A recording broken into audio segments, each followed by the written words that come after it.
Games fever hits Jersey. Good evening, welcome to BBC Channel Islands Live in Howard Davis Park in Jersey, with just 24 hours to go until the start of the NatWest Island Games. We'll hear from some of the thousands of athletes who are ready to go for gold and enjoy Jersey. Weather's nice, we're looking forward for the competitions. And we actually just finished driving the bike course, which is spectacular. I've been waiting for summer for several months and I found it, I think. Plus, we'll find out how Games organisers have got the venues ready to put on the show of a lifetime. This is going to be, I think, the biggest event in the NatWest Island Games. It's the biggest build and we're just really looking forward to welcoming the competitors. Hello, good evening. With the opening ceremony of the Island Games this weekend, I'll have a full weather forecast later on in the programme where I'll tell you about the weather for the next coming days.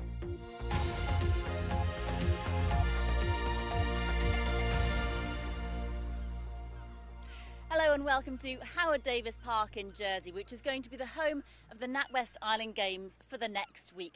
This in the Games Village is where the athletes are going to be hanging out and getting to know each other and possibly having a not very athletic beer. This is also where members of the public can come down and watch the sport on big screens every evening. And it is where tomorrow night the opening ceremony is going to take place. You can actually see some of the rehearsals just taking place, or finishing in fact, just behind us. There's a real buzz down here and you can understand why. The Island Games is one of the biggest multi-sport mass participation events in the world. We've got just under 3,000 athletes coming to Jersey for this, taking part in 14 sports, and they're coming from 24 different islands. Tell you what, Games fever really has hit Jersey, as Jen Smith reports. We're 1,000 miles from comfort. We have traveled land and sea. From around the world, they've been descending on Jersey all week. Thousands of athletes, officials and visitors have all come for one reason: a week of sport. Welcome to Jersey, guys. Welcome. Follow people in purple, okay? Bienvenue à Jersey. Go this way for the buses, please. The Greenland team was the biggest to arrive at the airport. Jersey made sure it gave its new arrivals a warm welcome. Weather's nice, we're looking forward for the competitions and the stay here. It's nice and warm. I've been waiting for summer for several months and I found it, I think. The hotels are going to be busy for the week of the Games. It's the first time they've been full for years. We are very excited to have them here. We are pleased to have them there. We're going to do our best to please them. And welcome to Jersey. And it's not just the hotels oozing Games fever, it's everywhere you look.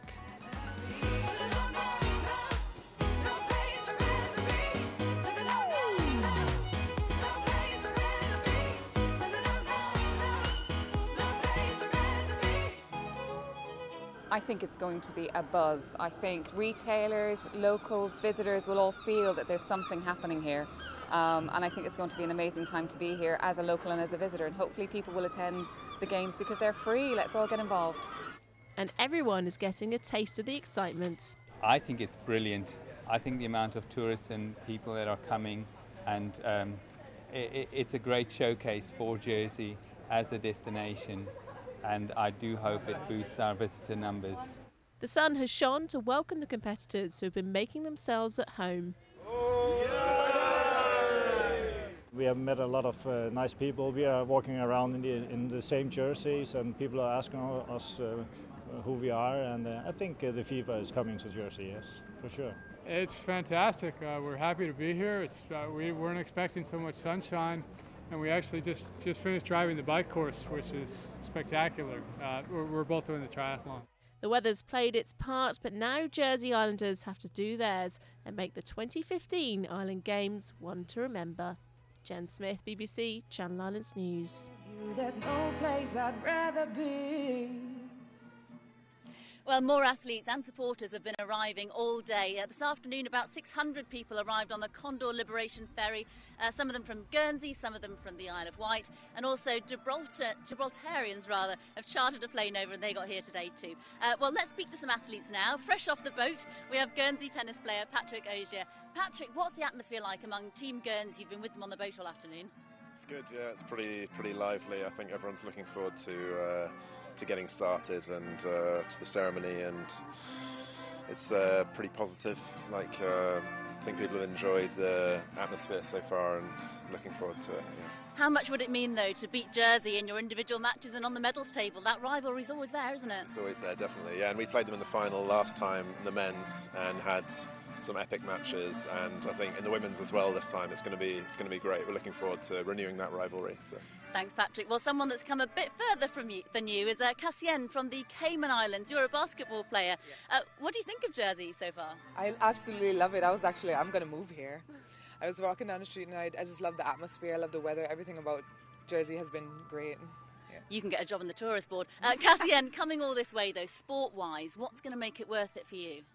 If we take the championship, our team has worked so hard. We are a very young team, but we've put in so much hard work into it, and we just come here to compete, and we're ready to take home the gold, Well, good luck to you. Someone that's no stranger to Island Games, Hannah Riley from the Isle of Man. I hope you don't mind me saying a veteran Island Games performer. How many is it now? At 9. Yeah, it's not the first time I've heard that on air, unfortunately. Yeah, I've kind of been nicknamed the granny of the group, which is really nice. Well, you must have started very young, is all I can say. Tell us how many medals you've got over the years. I think 18. I think the most medals anyone from the Isle of Man's got is 20 in the athletics, so I'm aiming to get more than that. Well, let's hope so. Now, of course, your team, the Isle of Man, topped the medals table in Bermuda 2 years ago. Can you do it again? I think so, to be honest. We've got a very big team, we've got a very strong team, we've got some youngsters that are absolutely fabulous, so watch this space. Well, one team that'll be hoping to upset that, of course, is the hosts, Team Jersey. We've got a swimmer, Tom Gallishon, with us here now. Tom, how much would it mean to Jersey to top that medals table? I think it will mean a lot to a lot of the swimmers and a lot to the organising staff, so it'll be a massive thing if Jersey can top the medals table, but it's going to be tough. Jersey does traditionally get lots of medals in the pool, of course. What's the mood like amongst the swimmers? Everyone quite confident? Yeah, the swimmers are very confident. We've had a great season so far, so we're just looking forward to racing on Monday and seeing what the week brings. Well, Tom, thank you very much. Good luck. In fact, good luck to all of you in your various sports in the Island Games. Well, work has been underway to get the venues that these guys are going to be competing in ready for the work. Alison Moss has a look now at what's happening where and a rather unconventional take on beach volleyball. 700 tonnes of sand has been poured onto the weighbridge to create a beach for the beach volleyball. Surprisingly, for an Island Games, it's only the third time the sport has been featured. With its central location, it's expected to draw in the crowds. But why not use the real beach? Tides. The beach is all naturally slope, and the sand is usually compressed so much by the tide that it's too hard to play on. And setting up the spectator stands and everything would just be a bit of a logistical nightmare. So we've been very lucky in that we've been given this area down at the weighbridge. This is going to be, I think, the biggest event in the NatWest Island Games. It's the biggest build, and we're just really looking forward to welcoming the competitors. The sport that will have the most competitors is the football. Matches are going to be played all over the island, but Springfield, complete with its new artificial pitch, will be the home to Jersey football and the big finals on Friday. And FB Fields will be one of the busiest venues. Hundreds of thousands of pounds has been spent on a new track, lights and equipment for the athletic events happening all day, every day of the Games. One of the venues you won't see until the day is here, right in the heart of St Helier. Roads will be closed for the Town Criterium, a fast and furious cycling race. You can pop out and see it at lunchtime, that's the ladies' race at 1:30, or after work at 6:30 for the men's race. The road races bring the Island Games right to your doorstep, but also with it, a few traffic problems. We have written to over 13,000 households and businesses who will be impacted at times by road events. We would ask for people's patience with that. Watch the local media and social media where we'll be putting updates. But we would ask people if they can walk to work or cycle to work for that week or car share, we would encourage them to do that to help us and help our visitors for the week. But if you can't get to the action, don't worry. The action is being brought to you. Big screens have been built at Howard Davis Park, Liberation Square and here at St Aubin to stream many of the sports. For somewhere people can come and watch the finals on the Tuesday, Wednesday, Thursday nights was an opportunity that they wouldn't get if they were trying to get in at the pool. So we're going to show as many events as we can, but I think with something like swimming, it was good to have an opportunity for more of the public to see the finals. With Island Games competitions dotted all over the island at 36 different venues, it will be hard to miss. Alison Moss, BBC Channel Islands News, Jersey. Well, getting all those venues and the island up to scratch was no mean feat. I'm joined now by the director of the Island Games, Steve Bailey, and the head of the whole Island Games Association, Jürgen Pettersson. Steve, I'm going to start with you, though. How much of a task has it been getting Jersey ready for these games? It's been a great journey with a great team, and we're almost ready to start. And it's been a wonderful event for me, and I can't wait now. Can't wait till tomorrow. You really need the buy-in of the community and the businesses in the island, don't you? How much support have you had? It couldn't have been better. From government, from business, from the residents, everyone is supportive. And now, of course, we've got the main ingredient, it's the athletes that are visiting us, and they're all supportive as well. So we can't win. We can't lose, rather. It's just great. Exactly. And now we saw in Alison's report the beach volleyball at the Weybridge and some other kind of really great-looking venues. Did you kind of borrow some ideas from London 2012 or know that you wanted it to be a spectator event? I wanted it to be a spectator event, and of course, coming off the back of the Olympics and then the Commonwealth Games, they had great ideas, so why reinvent the wheel? And the Weybridge does look stunning, and the other venues we've got, St Albans Fort, yeah, they're great places. Indeed. Well, let's see what the head of the Island Games Association thinks. Jürgen Pettersson, I'm going to bring you in now. You've seen several Island Games in your time. What do you think of Jersey's setup so far? From what I've seen so far, this is probably one of the most organised NatWest Island Games since we started. It's been 30 years ago now, and we have improved all the time, just like we want the competitors to do. We ask them to become a little bit better for each games, and that is something that Steve and his crew has proven in Jersey as well. Now, for the competitors, obviously they're all desperate to get medals, but the Island Games was set up as a friendly games, wasn't it? What's there about the Island Games that makes it a bit different to other events?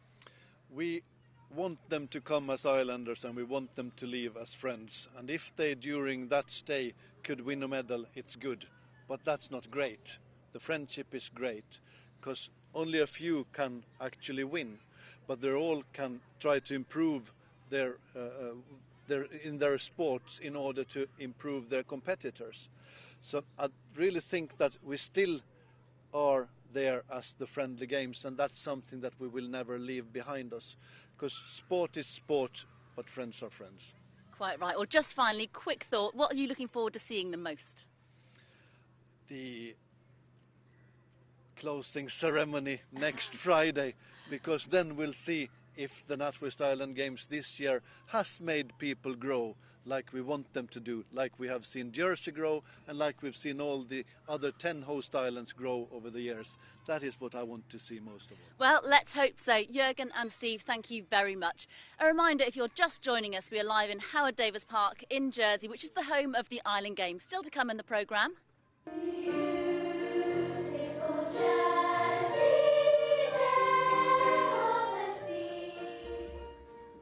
We'll have a sneak preview of what to expect for the opening ceremony, which is taking place here tomorrow night. But before that, a look at the rest of the day's news from around the Channel Islands. Here's Christina in the studio. Christina. Thank you, Claire. There's been an increasing number of house fires in Jersey over the past year, most caused by cooking and electrical faults. The island's fire service says the number's been going up for the past 5 years, and it's a worrying trend. Fewer than half of the homes which had fires last year had a working smoke alarm. Well, certainly out of all the fires we attended, we know that only 42% of those properties had a working smoke detector. Although we know from sort of annual surveys that about 90% of people own smoke detectors, but clearly a lot of them don't work. So I think that the key message for us is to test your smoke alarm and make sure that it's going to work when you may need it. A pipe bridge taller than 5 metres has been constructed over a road on Guernsey's east coast. It's part of a £35 million project to improve the island's wastewater facilities. Whilst work is happening, this pipe will act as a safety net against flooding during heavy rain. It's expected to be here for 3 months. Well, the pipe height obviously needed to be high enough to allow all vehicles to get underneath it. It's been sized on the bridge on the UK motorway height, which is 5.3 metres. It's heavy gauge steel, it's well positioned, it's not going to move from where it is. A quick look at football, and Jersey's Brett Pitman has left AFC Bournemouth to sign for Ipswich Town. 27-year-old Pitman won the championship title with the Cherries last month, but has now signed a 3-year deal with the Suffolk team for an undisclosed sum. The popular Channel Island aircraft known as Joey will be making its last commercial flight this Sunday. The Trilander aircraft got its nickname from its aircraft registration and was given a distinctive red nose and a smiley face. It's inspired a series of books, a fan club, and has been the Aurigny Airlines mascot. Well, that's it from me for now. I'll be back at 8 and also 10:30 tonight, but now it's back to Claire. Christina, thanks very much. You're welcome back to Howard Davis Park, the home of the NatWest Island Games for the next week or so. Preparations are underway here for the opening ceremony tomorrow night, and preparations are also underway for the 400 islanders who are giving up their time for free. Give it up for some of them, the games makers. They're not getting paid, I promise.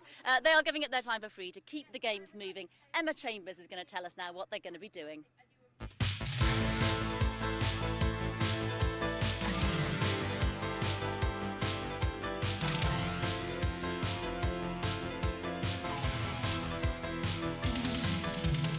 Camouflaged in their very own costumes, Jersey's games makers have been referred to as the Island Games superheroes. Wherever you see a glimpse of purple, there will be help available. But getting this troupe of super helpers kitted out has been a job in itself.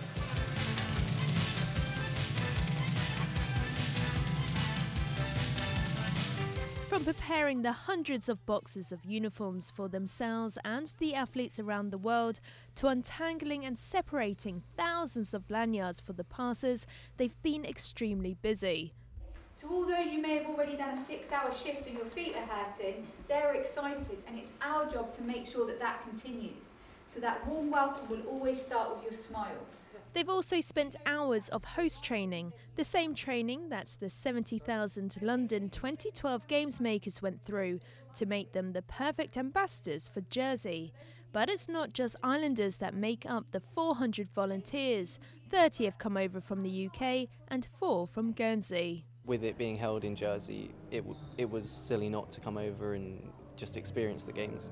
And also, I just love sport, and I wanted to see the Guernsey team in action as well as the Jersey team and all the other teams. I volunteered at London 2012 and other events, and I just thought this is going to be a wonderful opportunity, meet lots of people, visit the island and just be part of something exciting. Well, I've worked on a lot of world events and international events over the years, the Commonwealth Games in Glasgow, the Commonwealth Games in Manchester, the Paralympic World Cup, so I thought I'd never been to Jersey. Given the opportunity to work on the games, why not? And it seems this level of organisation is a lot different for those that also volunteered in the last Jersey Island Games in 1997. We're all in a particular colour to begin with, which I think is a good idea because it identifies us. It's a lot more organised this year compared to 97. Not that there was anything wrong with 97, but I really think this is going to be a huge success, and I sincerely hope it will be. And the leaders of the troop say they are ready. They've been through their venue training, they've been through their world host training. Some of them have been for the Centre on Ambulance basic first aid training. They're really ready and they're really excited. And how important are games makers to the Island Games? Essential, because they're the part that makes sure that everybody who comes here, all the athletes, the visitors, spectators, enjoy the games. The games haven't even started yet, but the games makers are already bursting with enthusiasm. Emma Chambers, BBC Channel Islands News, Jersey. Well, the sport itself actually starts on Sunday, and we will, of course, have full coverage for you on BBC TV, radio and online. But if all this coverage is whetting your appetite to get out there and watch some sport, here are some of the BBC reporting team telling you what's on and what's the best pick.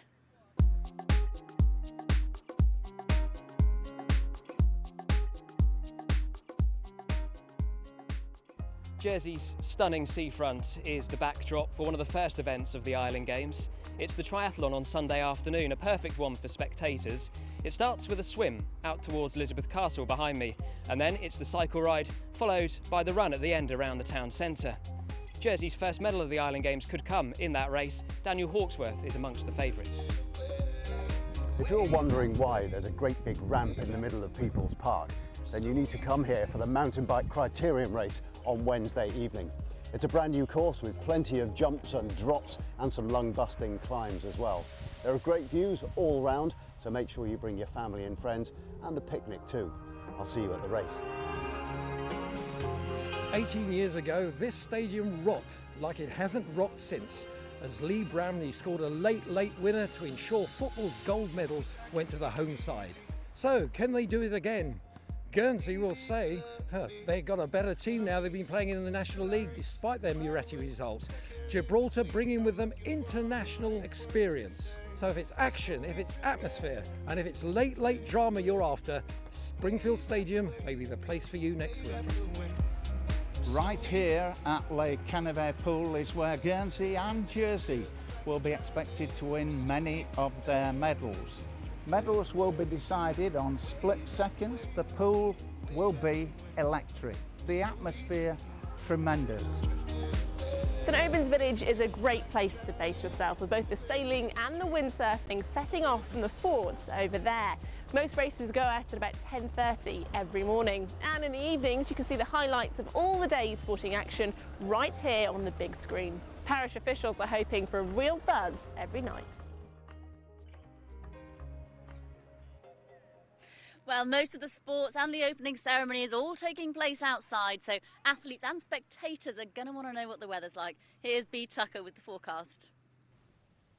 Hello, good evening. We've had some sunshine today. There's still quite a bit of cloud out there, but the good news is for tomorrow, it should be fine and dry. Plenty of sunshine, and I think we'll lose the humidity, so much fresher conditions for tomorrow. The reason for this is this cold front. It has started to make its way eastwards. Behind it, a lot of the cloud will lift and break up. The rain will ease, and by the time we get towards tomorrow, we start to see high pressure building once again, dragging in warm air from the south. So a fine, dry and warm day to come tomorrow.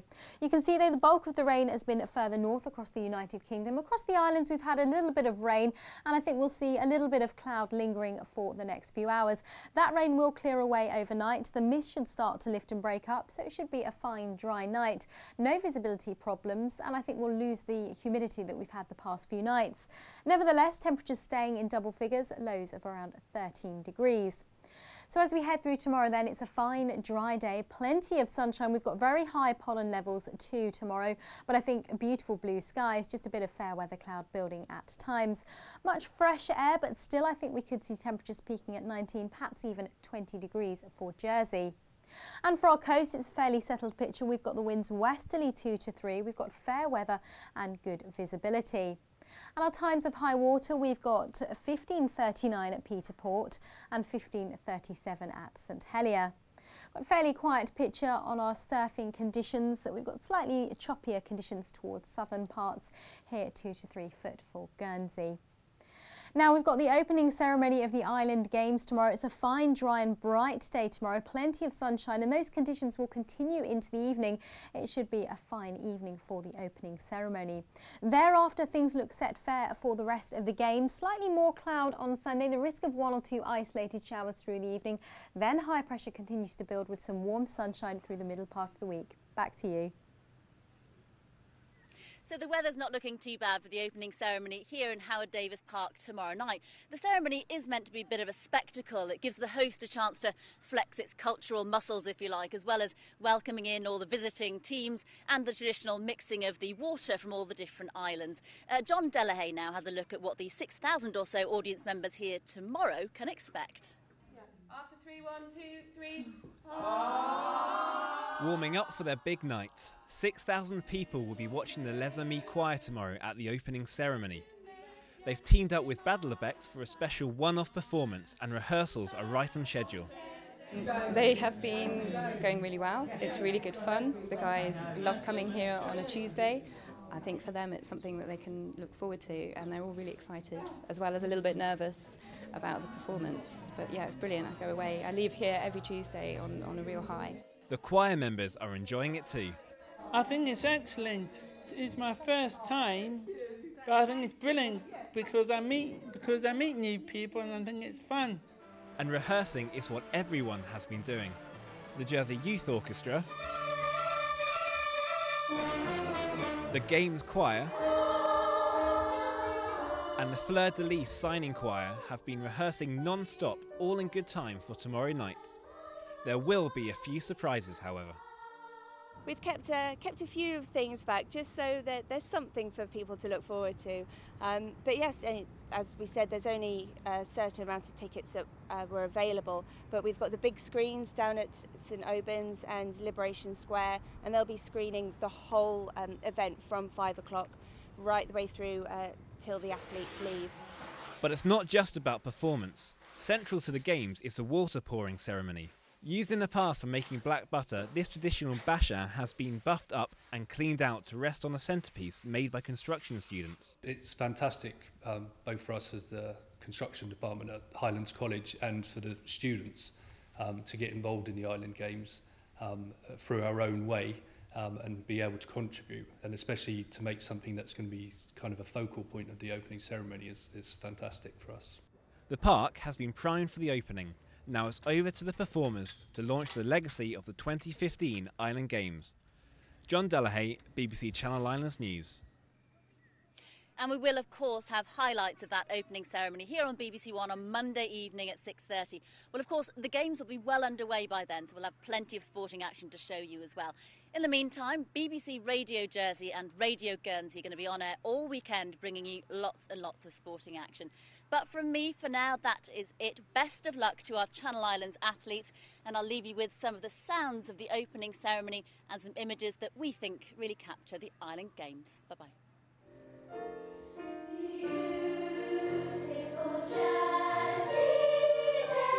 And now we welcome Jersey.